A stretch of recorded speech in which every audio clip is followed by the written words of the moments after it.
হয়, আজি আবেলি নগাঁও জিলাৰ ৰূপহীহাটৰ নতুন বজাৰত জনচক্ষুৰ সন্মুখত দিনৰ পুৱাতে ধুবুৰীৰ সাংসদ মাননীয় ৰকিবুল হুছেইন ডাঙৰীয়াৰ ওপৰত একাংশ দুৰ্বৃত্তই দলবদ্ধভাৱে মুখত কালা কাপোৰ বান্ধি যি ভয়ানক আক্ৰমণৰ ঘটনা সংঘটিত কৰিলে, এই ঘটনাক আমি ABMC তীব্ৰ ভাষাৰে গৰিহণা জনাইছো, নিন্দা কৰিছো আৰু চৰকাৰক দাবী জনাইছো যে শীঘ্ৰেই উপযুক্ত তদন্ত মৰ্মে উক্ত ঘটনাৰ লগত জড়িত থকা প্ৰত্যেকজন দুৰ্বৃত্তক গ্ৰেপ্তাৰ কৰি কঠোৰতকৈ কঠোৰতম আইনী শাস্তিৰ আওতালৈ আনিব লাগে।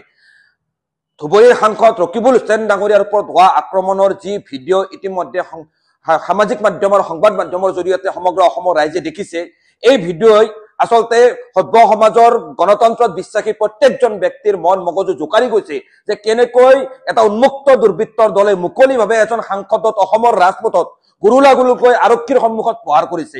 এই ঘটনাই অসমত যে আইন শৃংখলাজনিত পৰিৱেশৰ এক সাংঘাতিক অৱক্ষয় ঘটিছে, এই কথা জল জল পটপটকৈ প্ৰমাণ কৰিছে। আৰু আজি আমি ABMC ক'বলৈ বাধ্য হৈছো যে এজন নিৰ্বাচিত সাংসদক চৰকাৰৰ পৃষ্ঠপোষকতা নাথাকিলে কোনো দুৰ্বৃত্তই এনেকৈ মুকলিভাৱে আক্ৰমণ কৰিব নোৱাৰে। আমি ABMC দাবী জনাইছো যে ৰকিবুল হুছেইন ডাঙৰীয়াৰ ওপৰত হোৱা আক্ৰমণৰ এক ন্যায়িক তদন্ত হ'ব লাগে।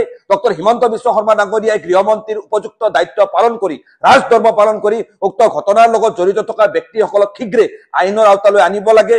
আৰু এই ক্ষেত্ৰত ডক্টৰ হিমন্ত বিশ্ব শৰ্মা ডাঙৰীয়াই অসমৰ প্ৰত্যেকজন জনপ্ৰতিনিধি আৰু সাধাৰণ ৰাইজৰ যিখিনি নিৰাপত্তা, এই নিৰাপত্তা নিশ্চিত কৰাত এক সুদৃঢ় ব্যৱস্থা গ্ৰহণ কৰিব লাগে।